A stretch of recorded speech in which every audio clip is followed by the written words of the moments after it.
this magical question night. We had a question from Wiccan Man 16 who said, could you talk about folk magic? Maybe some examples and how it came and just the background, how it came. Well, I grew up with a folk magic mother. I think when she was doing the things she did, I used to ask why she was putting salt in the window, and she said it's for protection. Or she'd wash the floor with vinegar water. She said that everything was protection and keeping the evil eye away or something.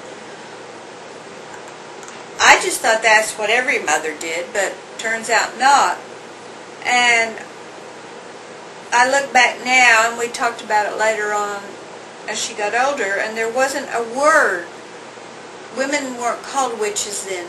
There wasn't a lot of books out, and she didn't want to be called a witch. She said she practiced folk magic, even though I think she was a witch. I think it's just the tradition was using the folk practices are very similar in what we do today with our charms and our power objects, and my mother always used stones, which I do, for meditation, for work. I know she always collected bottles, and a lot of people have written about those as witches' bottles that you keep spirits in. And there were just little things she did traditionally, and she always said it's the natural way, the folk way. So I guess in a way she practiced folk magic. And not a lot of books were written or papers, and we didn't have the access that we do now. And I think it was just coming into some writing. People were doing papers on witchcraft in maybe the middle 50s.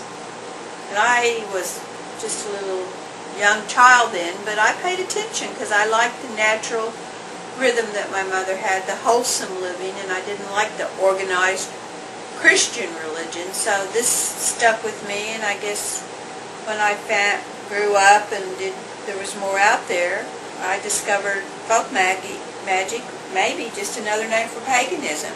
I don't know. So many of the paths cross. I think they're just labels.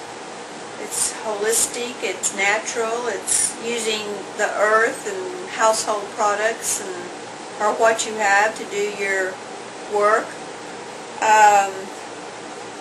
That's really all the examples I can give. The background of folk magic, there's all kinds of, I know in New Orleans there's a lot of folk magic. There's festivals, there's hoodoo and voodoo. That's all, I think, considered folk magic. So it's just another little piece of the alternative lifestyles, and I like it.